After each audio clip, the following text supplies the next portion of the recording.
All right, hello. So we're doing arithmetic and geometric series.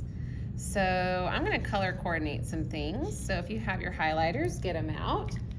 So we have arithmetic and geometric. We're going to be talking about a new word today, and that is the word series. Arithmetic and geometric series. Okay. So first of all, we have learned about two special types of sequences. We learned about arithmetic sequences, which are linear, and we learned about geometric sequences, which are exponential. So, moral of the story is, if you add the terms of a sequence together, we call that a series. So there's our word of the day. A series is when we add the terms of a sequence together. That is its definition. So we have these examples right here. We have 1 plus 2 plus 3 plus 4 plus ... plus 97, 98, 99, 100. The ... just means we don't want to write plus 5, 6, 7, 8 all the way to 96.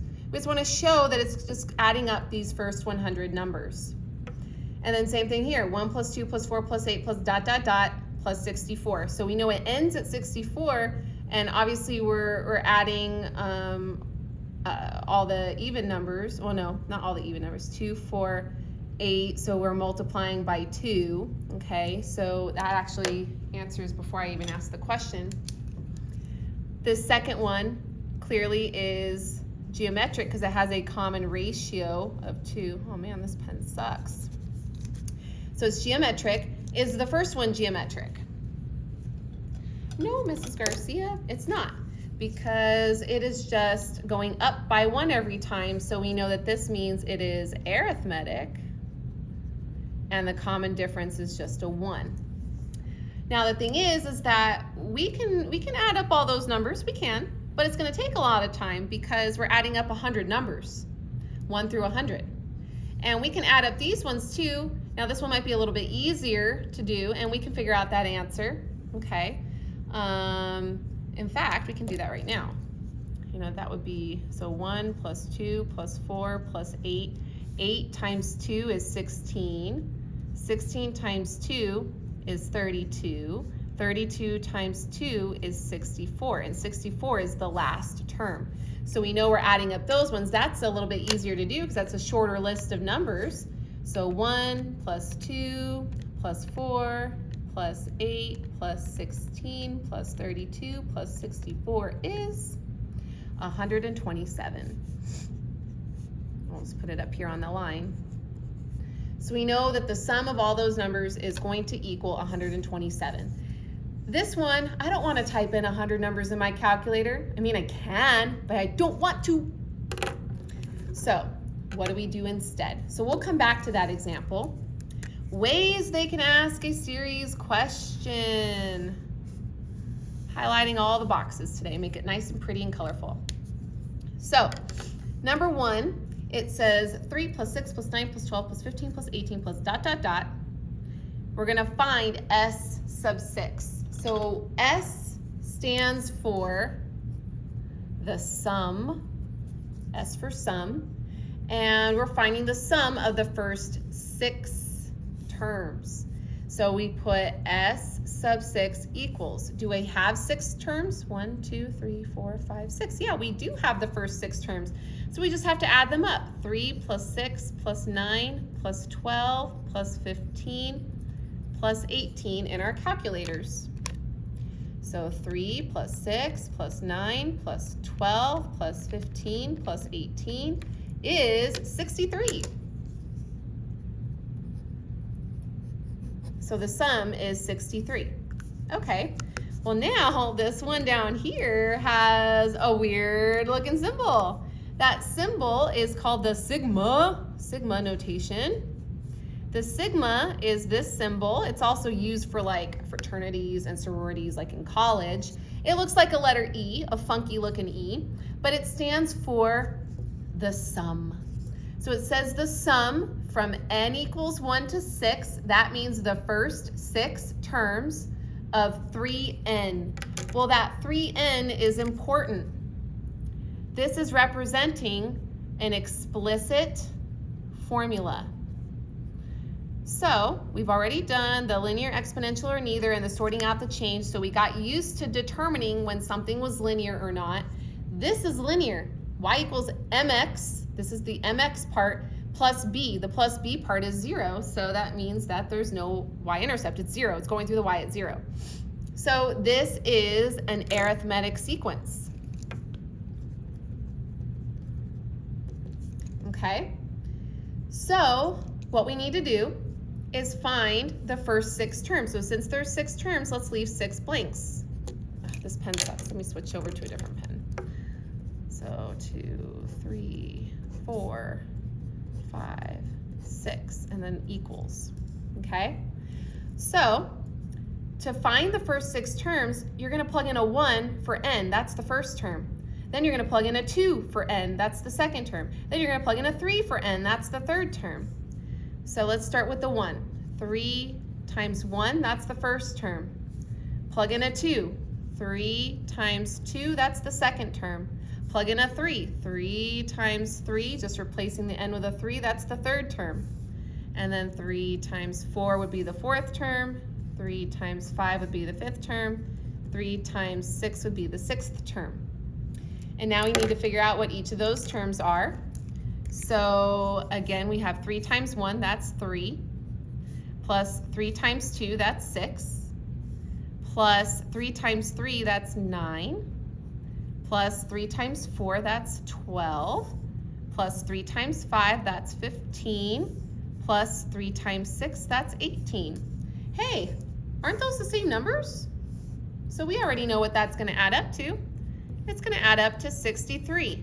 How about that? So that means that these two questions were about the same sequence. They were asking us the same thing. But we need to see that these are the same. So they can ask us a question looking like this, or they could use this notation instead, but it means that we're being asked the same exact thing.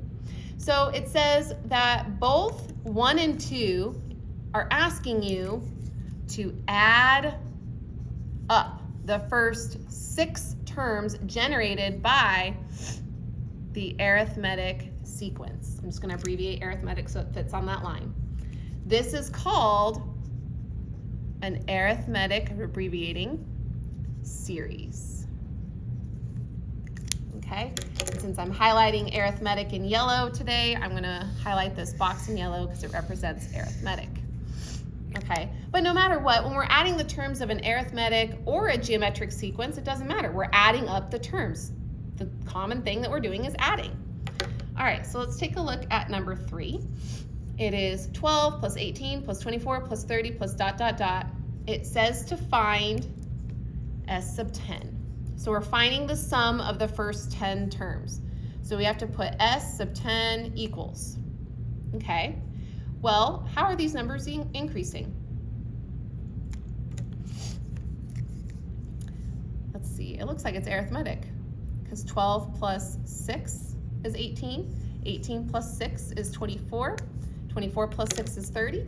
So I know that we're increasing by 6. I need to add up 10 of these terms. So 1, 2, 3, 4, 5, 6, 7, 8, 9, 10.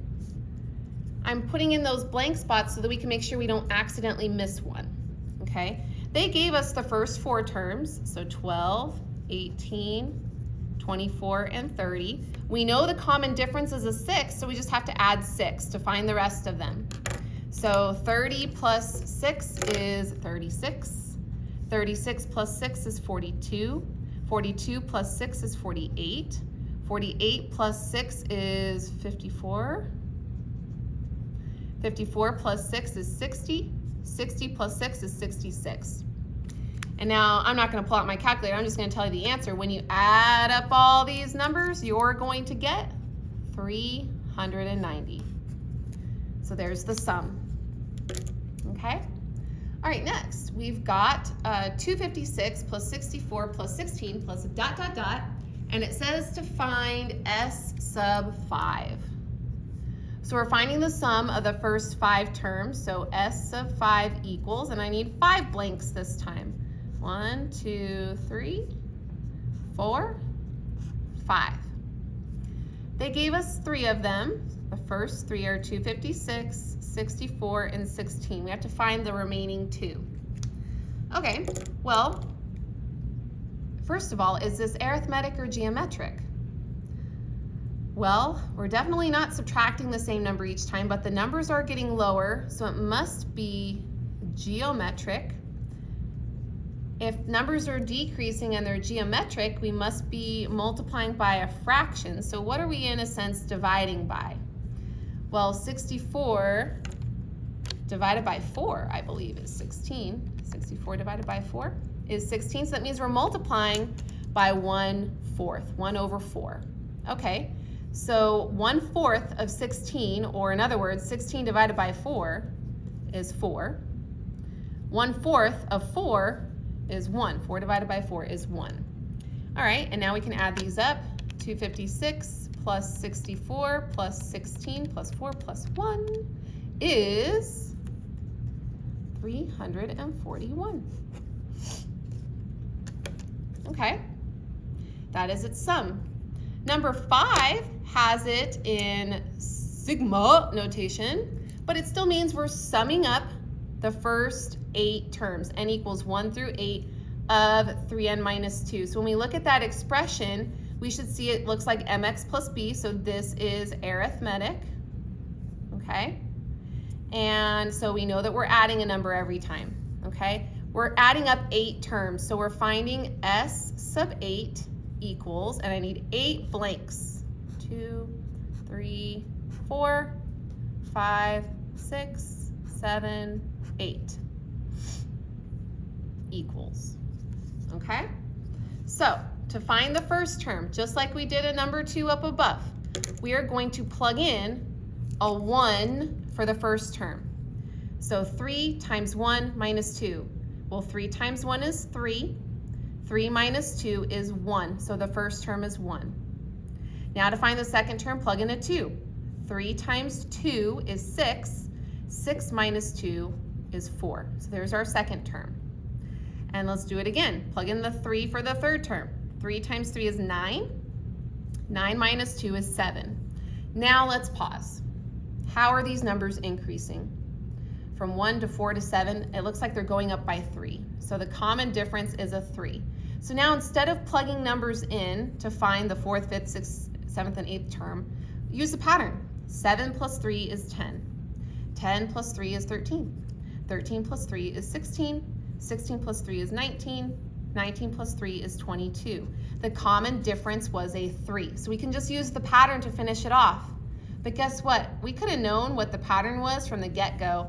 The slope, the m in mx plus b, is the same as the common difference, okay? All right, so now let's add these all up.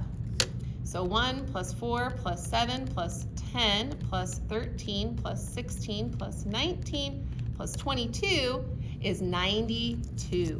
So the sum of the first 8 terms in this sequence is 92. Okay, so now let's look at number 6. It's in sigma notation. And let's see, we've got the sum of j equals 1 to 6, so the first 6 terms of 2 to the j power. Because we have an exponent that is a variable, that means that this is geometric. Okay, so we know it's geometric. We just need to figure out what the common ratio is. You might already know what the common ratio is just by looking at it. So let's just set this up. We're finding the sum of 1 to 6, so the first 6 terms, s sub 6, and now I need 6 blank spaces. 3, 4, 5, 6, and then equals. Okay, so to find the first term, we have to plug in a 1 for j, so that would be 2 to the 1. Second term would be 2 to the 2. Third term would be 2 to the 3, just plugging in the number for the letter. Fourth term would be 2 to the 4th, and then 2 to the 5th, and then 2 to the 6th. Okay, so when we rewrite this, 2 to the 1 is 2, 2 squared is 4. 2 to the third, 2 times 2 times 2 is 8. And then we need 2 to the fourth, 2 to the fifth, and 2 to the sixth. So instead of using our calculator for those, we can just figure out the pattern. We knew it was geometric. What are we multiplying by? That's right, the common ratio is a 2, which is that base number there in that expression. So we're multiplying by 2. 2 times 2 is 4. 4 times 2 is 8. So 8 times 2 is 16. That's what 2 to the fourth is. 2 to the fourth is 16. Okay, and then 2 to the fifth, you're just multiplying in another 2. 16 times 2 is 32. And then 2 to the sixth, multiply in another 2. You get 32 times 2 is 64. So we got to add those up. 2 plus 4 plus 8 plus 16 plus 32 plus 64 is 126. And there's our sum of the first 6 terms of that sequence. Turn the page.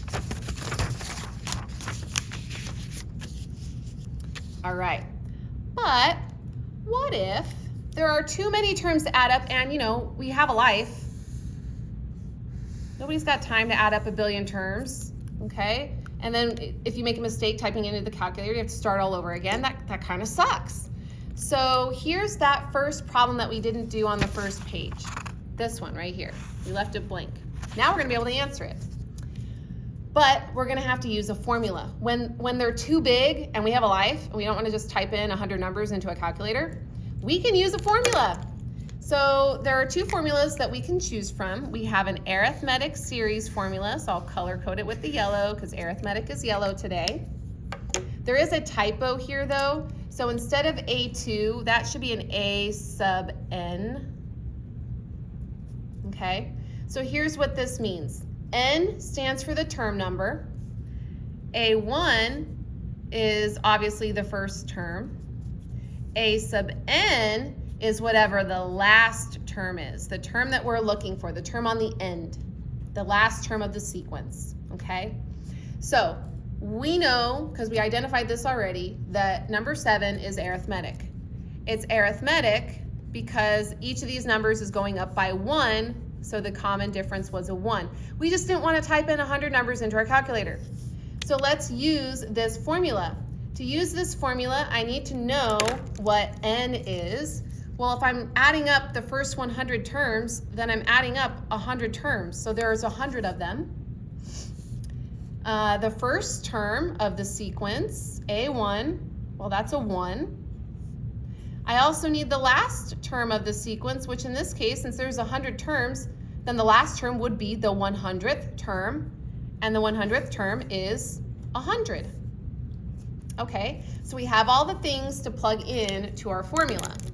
So when we do this, we're going S sub 100, because we're finding the sum of the first 100 terms. It equals n over 2. Well, n is 100 divided by 2. A1, the first term is 1, plus A sub n, the last term is 100. And then we have to follow order of operations, okay? So we have to add what's in the parentheses first. 1 plus 100 is 101. And then we can divide 100 by 2. 100 divided by 2 is 50. So my answer is going to be whatever 50 times 101 is. So 50 times 101 is 5,050. 50/50. 5,050, that is the sum. So now we know the answer to that problem on the first page. It was 5,050. There it is, okay?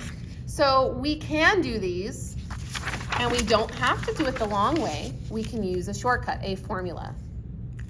Now, if you ever need to use these formulas, I will always give them to you. Okay, number 8, we've got the sum of k equals 1 to 50. So we're using sigma notation, okay? And it's of 5k. You have to look at the 5k. This is gonna tell you if it's arithmetic or geometric. Because it doesn't have k in the exponent, this is linear, so this is going to be an arithmetic sequence, okay? So I'm still using that formula. So I need to find n A1 and the last term. In this case, the last term is going from 1 to 50. It is the 50th term, which means that n is 50 because I'm adding up 50 term numbers. Now to find the first term, A1, you have to plug in a 1 for k. So that's 5 times 1, which is 5. So our A1 is a 5. The 50th term, A sub 50, you have to plug in a 50 for k. So that'd be 5 times 50. 5 times 50 is 250. So the 50th term is 250. So now let's use that formula. So we'll have S sub 50, because we're adding up the first 50 terms, equal to n over 2. Well, n is 50, so 50 over 2, times the first term is 5, plus the last term, the 50th term, is 250. And there we go. And then we have to follow order of operations. So we first need to add the 5 plus 250. Okay, that's 255. And then in front, 50 divided by 2 is 25. So I have to multiply 25 times 255. And that is 6,375. And there's our answer to that one. Now number 9 is sigma notation, but it's going from n equals 1 to 20 this time, so the first 20 terms. And this time our explicit formula is not linear. We've got a letter in the exponent, so this is for sure geometric, okay? And it looks exactly like the explicit formula of a geometric sequence. You know, that would go A1 times R to the n minus 1 power. So we know what the first term is, we know what the R is, and we need those things because that's what's in this formula. So we're doing geometric in pink today. So for a geometric series, you find the sum of however many terms, you need to know the n, how many terms are adding up, equals A1, the first term, times 1 minus r to the nth power all over 1 minus r. So we know A1 is 3, we know r is 2, and we know that the number of terms we're adding up is 20. Okay, so we know, let's just write that down, that n equals 20. All right, so let's plug in all the things. So we're finding the sum of the first 20 terms of this geometric series. The first term, A1, is a 3, times 1 minus the r is a 2 to the nth power. Well, n is 20, so it's 2 to the 20th power. Oh, that's going to be a big number. All over 1 minus the r is a 2. Okay? And then we, of course, have to follow order of operations. So when we do this, we have to take care of what's in the parentheses first. Okay? So let's start with the denominator, because that's pretty easy. 1 minus 2 is negative 1. In the top, I need to do 1 minus 2 to the 20th. So I'll just use this calculator. 1 minus 2 to the 20th is this negative, really, really big number. So this is 1,048,575. So negative 1048575. Hey guys, what's a negative divided by a negative? That's right, it's a positive. So these are turning positive. Okay, so that's a positive number. When I divide a number by 1, nothing changes. So all I have to do is take that number in my calculator and multiply by 3. But first I want to get rid of that negative sign, so I'm going to multiply by a negative 1 to change it to a positive, and then times that by 3. And now this is my answer, 3145725. So that would be 3,145,725 is the sum of the first 20 terms of this geometric series. Okay? All right. Well, what if the series goes on forever? Forever. That was a Sandlot reference if you didn't catch that, by the way. So, if a series is going on forever, to infinity and beyond, like Buzz Lightyear, There's two ways it can go to infinity. It could be getting bigger. If it's getting bigger, we call that diverging. It's divergent. If it is getting bigger and bigger and bigger, we can't add that because it's never going to stop getting bigger. There's no way we can stop and add it. There is no infinite sum. So if it's divergent, there's not going to be a sum. If it's getting bigger, there's not going to be a sum. However, if it is getting smaller, so it's getting infinitely smaller, it's never going to become negative. It's never going to become zero, but it's going to get closer and closer and closer to zero. We call it converging. It is convergent, and it has to be a geometric sequence. Arithmetic sequences are either going to grow by adding or they're going to decrease by subtracting. But if you add to infinity or subtract to infinity, it's just going to go to a positive or negative infinity. That means it's diverging. There won't be a sum. So it needs to be getting smaller, meaning convergent, and it has to be geometric, so then it's going to be approaching zero. If it has these, then we can find the sum, okay?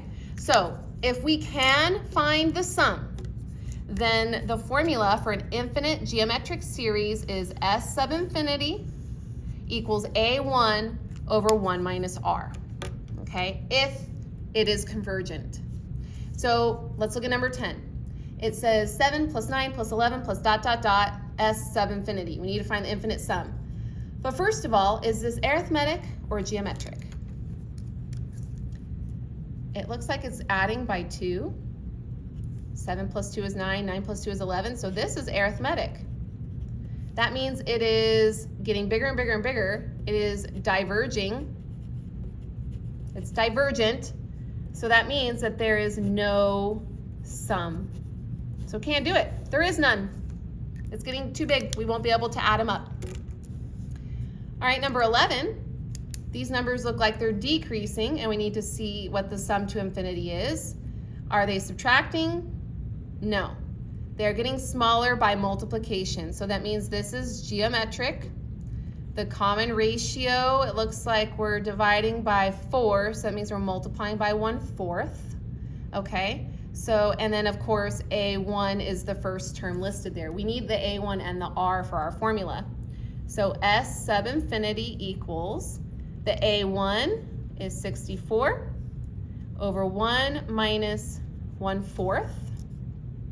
Okay, well, I need to get a common denominator with those fractions, so I can convert this 1 to a 4 over 4 because 4 divided by 4 is 1. And 4 over 4 minus 1 over 4 is 3 over 4. So this is really 64 divided by 3 over 4. But what is 3/4 as a decimal? Well, that's 3/4, so 0.75. So it's actually going to be easier to use my calculator if I can convert that to a decimal. So 64 divided by 0.75 is 85.3333333. So because I have to round, I have to use a wavy equal sign, and this is 85.3, but I have to put a bar on top because it repeats. So that is the sum. That is its infinite sum.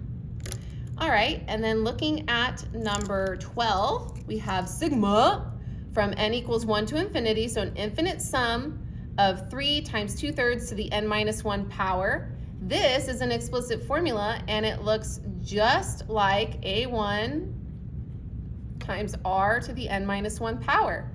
So it looks just like a geometric sequence explicit formula.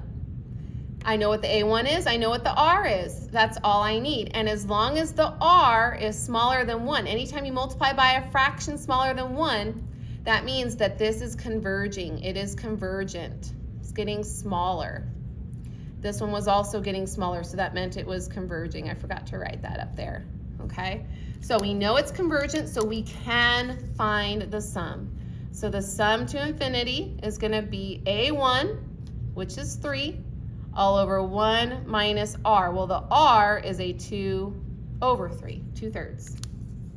Okay, well, just like I did up here, I can get a common denominator. It needs to be a 3. The same fraction that represents a 1, though, would be a 3 divided by 3, because that's a 1. So 3/3 minus 2/3 is 1/3.